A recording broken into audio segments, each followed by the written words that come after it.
दिलजीत की ये जो मूवी है सरदार जी 3, इसकी शूटिंग हो गई थी पहलगाम अटैक्स के पहले। इसीलिए दिलजीत का कहना है कि इस पिक्चर का बॉयकॉट नहीं होना चाहिए और हमें ये पता नहीं था कि इस प्रकार की गतिविधियां होंगी, तो इसीलिए इस मूवी का जो बॉयकॉट चल रहा है वो बेकार चल रहा है और ऐसा नहीं होना चाहिए, ये कहना है दिलजीत का। और इस बात पर federation of western India cine employees यानी कि FWICE का जो कहना है उसको सुनो। 2019 के पुलवामा अटैक के बाद FWICE ने भारत के सारे प्रोडक्शन हाउसेस को ये डायरेक्टिव्स दे दिए थे कि ना तो किसी भी पाकिस्तानी आर्टिस्ट के साथ कोई कोलैबोरेशन होगा और ना ही उनके टेक्नीशियंस के साथ। 6 सालों से FWICE ये युद्ध लड़ रहा है और अगर दिलजीत दोसांझ ये कहते हैं कि 2025 के फरवरी में इस मूवी की शूटिंग हो रही थी और इसीलिए इनके दिमाग में ये बात नहीं आया कि पहलगाम में ऐसा होना है, तो दिलजीत दोसांझ केवल बहानेबाजियां कर रहे हैं। FWICE ने सितंबर 2019 को भी दिलजीत दोसांझ को एक खत लिखा जब दोसांझ रेहान सिद्दीकी जो एक पाकिस्तानी अमेरिकन प्रमोटर है उनके कॉन्सर्ट पे परफॉर्म करने को तैयार हो गए थे। आश्चर्य की बात यह आती है कि वो दिलजीत पाजी जो किसान आंदोलन में उस आंदोलन का समर्थन करते हैं, बिना जाने कि वो किसान आंदोलन हो क्यों रहा है और किसान आंदोलन किन कानूनों पर बेस्ड है, वो दिलजीत पाजी जो मंच पर चढ़कर ये कह सकते हैं कि किसी का बाप का हिंदुस्तान थोड़ी है, वही दिलजीत पाजी ऑपरेशन सिंदूर के दौरान और पहलगाम अटैक्स के दौरान खामोश रहते हैं, चुप रहते हैं। उनके कलम उस टाइम नहीं चलता, उनका कीबोर्ड उस टाइम नहीं चलता। किसान आंदोलन में तो आप जाकर समर्थन कर सकते हो,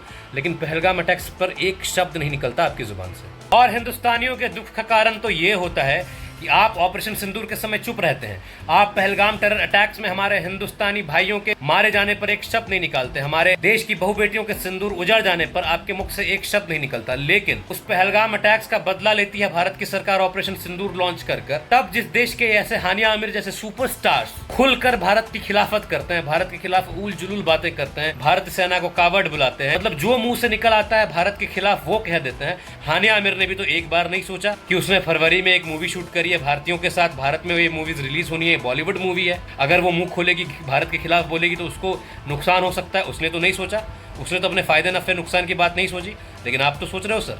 हाँ, उसने इसलिए भी नहीं सोचा होगा क्योंकि उसको मालूम होगा कि दिलजीत भाई आपके जैसे लोग मौजूद है भारत में जो अपने देश के प्रति थोड़े से भी संवेदनशील नहीं है। उनके देश को कितनी भी गालियां दे दो, भद्द पिटवा दो उनकी देश की, लेकिन उनको कोई फर्क नहीं पड़ना, वो लोग तो काम करवाएंगे। मैं एक ऑनलाइन न्यूज पोर्टल से कुछ न्यूज पढ़ रहा था जिसमें वैसे लोगों की खिलाफत की जा रही है जिन लोगों ने इस पिक्चर का बॉयकॉट किया, दिलजीत दोसांझ के इस एक्ट का बॉयकॉट किया। उस न्यूज पोर्टल के हिसाब से पाकिस्तानी एक्टर्स को भारत में काम करने देना it's not any sort of crime और ये कोई गलत नहीं है, देना चाहिए, सब एक साथ काम करने चाहिए। आर्टिस्ट का कोई बाउंड्री नहीं होता, आर्टिस्ट का कोई बाउंड्री नहीं होता, लेकिन जिस आर्टिस्ट के साथ आप काम करना चाह रहे हो उन आर्टिस्ट के लिए तो बाउंड्री होता है, उनके लिए तो उनका देश सर्वोपरि है। वो तो आपके देश को गंदी गंदी गालियां देंगे, वो तो आपके देश के सेना को कावड़ बुलाएंगे, लेकिन फिर भी आपको मानना है कि नहीं भाई वो गाली दे, हमारे लिए मायने रखता, हमको अपने देश से करना ही क्या है।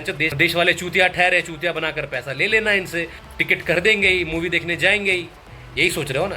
इनके हिसाब से ए दिल है मुश्किल का बॉयकॉट नहीं करना चाहिए क्योंकि फवाद खान अगर उसमें एक्ट कर रहा था इसमें कोई बहुत बड़ी बात नहीं हुई। इनके हिसाब से रईस का भी बॉयकॉट नहीं करना चाहिए था क्योंकि रईस में अगर माहिरा खान काम कर रही है तो इसमें कोई गलत बात नहीं है। उरी अटैक्स के बाद ये सारी मूवीज आई और क्या ही फर्क पड़ता है, उरी अटैक्स तो भारत के सेना वाले लोग मारे गए ना, तो कोई फर्क नहीं पड़ता। आर्मी तो है ही उसके लिए, आर्मी जाते क्यों लोग, यही कहना चाह रहे हो आप। हाँ, एक्टर्स तो भाई इन्फ्लुएंसर है, उनका जीवन तो अनमोल है ना, उनको तो वो तो मोटे करोड़ों कमाने के लिए पैदा हुए हैं। मतलब हद बेशर्मी है कि अभी भी ये लोग माहिरा खान और फवाद खान के सपोर्ट में खड़े हैं, जबकि माहिरा खान और फवाद खान ने भर भर कर गालियां दी इंडियन आर्मी को, ऑपरेशन सिंदूर को एक कावड़ली अटैक बताया, वो अपने देश को लेकर वफादार है।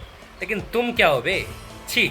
फवाद खान की जो नई मूवी आ रही थी अबीर गुलाल के नाम से, उसको रिलीज नहीं करने दिया गया, तो इस बात का बहुत दुख है बहनचोद। अगर कोई आपको ये बहानेबाजी चिपकाए कि हमें मालूम नहीं था कि पहलगाम के अटैक्स हो जाएंगे इसलिए हम आने आमिर के साथ काम कर रहे थे, पाकिस्तानी एक्टर्स को, पाकिस्तानी सिंगर्स को जगह दे रहे थे, तो वो आपको बकचोद बना रहा और कुछ नहीं। क्योंकि पूरी दुनिया जानती है कि ये जो कौम है, हमारा जो पड़ोसी है, इसके साथ अमन की आशा रखना बेवकूफ़ी है, क्योंकि अमन की आशा एक तरफा नहीं हो सकती, अमन की आशा दो तरफा होती है। दोस्ती तब होती है जब दोनों तरफ से हाथ बढ़ाए जाए। आप हाथ बढ़ाओ और हम आपके पीछे गोली चलाएं तो फ्रेंडशिप नहीं हो सकती। आप बहुत ज्यादा वोकल हो जाते हो जब किसान आंदोलन होता है, आप मंच पर चढ़कर राहत इंदौरी का वो लाइन कहते हो कि किसी के बाप का हिंदुस्तान नहीं है, लेकिन जब पहलगाम में अपने देश के, वो देश जिस देश ने तुमको बनाया, वो देश जो देश की जनता तुम्हारे लिए टिकट्स खरीद कर तुमको देखने जाती है, उस देश के शरीफ नागरिक मारे जाते हैं केवल इसलिए कि वो भारतीय हैं, वो हिंदू हैं, लेकिन तुम्हारे मुंह से एक शब्द नहीं निकलता था। और तुम अभी कह रहे हो कि तुम देशभक्त हो, तुम्हें मालूम नहीं था कि हानिया आमिर चूतिया किसे बना रहे हो भाई,